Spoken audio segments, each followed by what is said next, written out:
Assalamualaikum warahmatullahi wabarakatuh.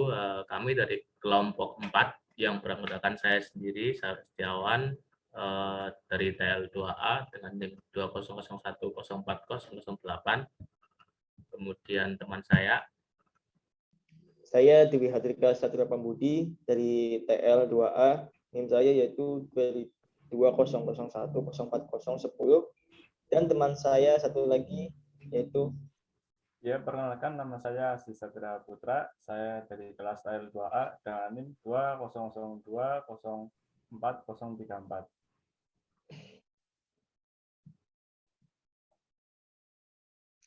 Assalamualaikum warahmatullahi wabarakatuh. Waalaikumsalam warahmatullahi wabarakatuh. Di sini kami dari kelompok 4 akan mempresentasikan tugas dari sistem kontrol. Di sini kami beranggotakan yang pertama yaitu Sahrul Setiawan, yang kedua Dwi Hardika Satria Pambudi, yang ketiga Aziz Saputra.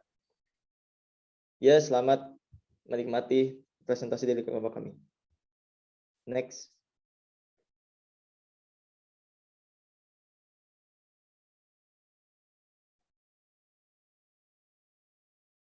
Yang pertama yaitu pengertian.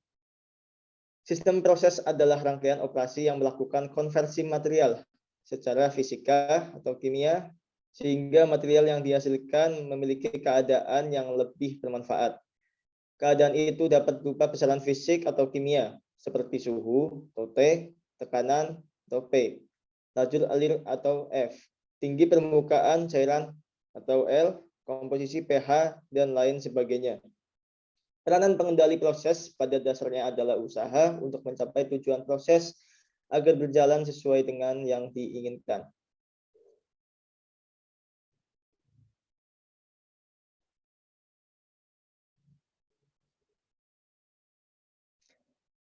Sistem kontrol suhu.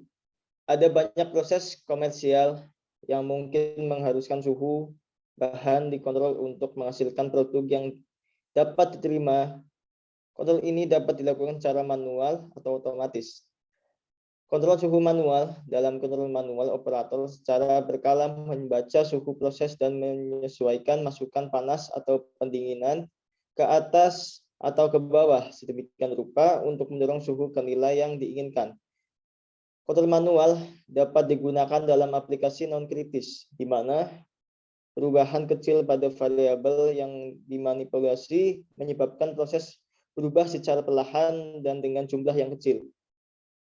Ini hanya praktis jika ada beberapa proses dengan gangguan proses yang jarang terjadi.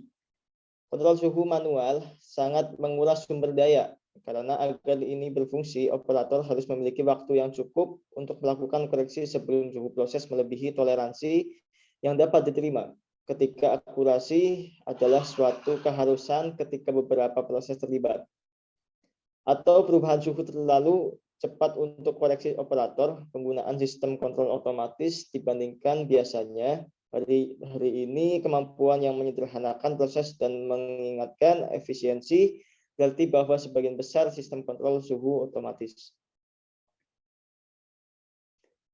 Sistem kontrol suhu otomatis. Variabel yang dikendalikan dalam hal ini suhu diukur dengan sensor yang sesuai seperti termokapel atau RTD dan termistor atau pirometer inframerah dan diubah menjadi sinyal yang dapat diterima oleh pengontrol. Controller membandingkan sinyal suhu dengan suhu yang diinginkan atau set point dan menggerakkan perangkat kontrol akhir. Perangkat kontrol akhir mengubah variabel yang dimanipulasi untuk mengubah jumlah panas yang ditambahkan atau diambil dari proses. Variabel yang dimanipulasi umum dalam proses yang dikontrol suhu adalah udara, air, uap, listrik, minyak, dan gas. Pengaplikasian kontrol suhu. Yang pertama, sistem security keamanan. Yang kedua, sistem valve. Yang ketiga, inverter. Yang keempat, pump motor.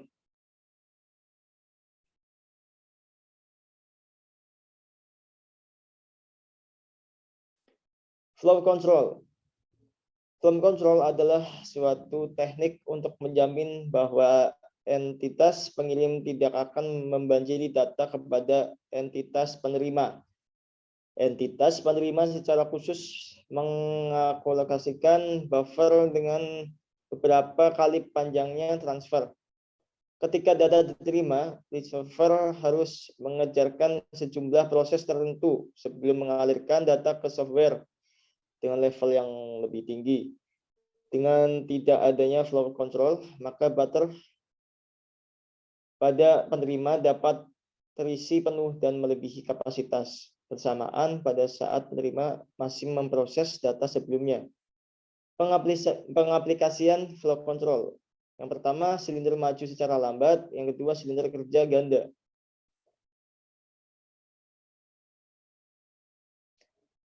Kontrol tekanan. Kontrol tekanan adalah kontrol mempertahankan tekanan gas cairan atau benda padat pada nilai yang ditentukan, atau pembatas merasakan tekanan sudah mencapai pada suatu batas yang sudah ditentukan pada suatu batas yang sudah ditentukan sebelumnya atau pindah dari suatu rentang yang aman. Tekanan didefinisikan sebagai gaya persatuan luas. Satuan tekanan yang paling umum adalah pounds per inch kuadrat atau PSI. Inch dari kolom air atau WC pada manometer atau inch dari air raksa atau Hg. Pada manometer, satuan metrik yang paling populer dari pengukuran adalah kilopascal atau kPa. Tekanan harus sehubungan diukur dengan tekanan referensi yang diberikan, tetapi yang paling umum adalah tekanan atmosfer pada permukaan laut atau tekanan nol absolut. Pengaplikasian pressure control. Yang pertama, saklar tombol tekan setelah ditekan tertutup sebentar. Yang kedua, kumparan relay CR dan keran solenoid diberi tenaga. Yang ketiga, kontak tertutup CRI menutup. Yang keempat, spol keran tergeser dan silinder maju. Yang kelima, silinder terus maju sampai kontak saklar tekanan membuka pada tekanan yang sudah disetel sebelumnya. Yang keenam, solenoid dan relay dihubungkan energinya. Yang ketujuh, pegas keran mengambilkan spol keran pada posisi permulaannya, jadi pengambilan silinder. Level control. Perancangan dan pembuatan sistem pengendalian level. Sistem pengendalian level ini digunakan untuk mengontrol ketinggian level air yang ada pada tabung steam generator. Ini dikarenakan jika ketinggian level air yang ada di dalam tabung steam generator tidak dikontrol bisa menyebabkan tabungan dipenuhi air dan steam yang dihasilkan tidak akan maksimal. Pengaplikasian level control. Penunjuk bahan bakar. Ya, demikian presentasi dari kelompok 4. Apakah di sini ada pertanyaan yang ingin disampaikan? Saya mau menanyakan, Mas. Oh iya, silakan. Perkenalkan, sebelumnya nama saya Asy Sadra Putra dari kelas TL2A dengan NIM 200204034.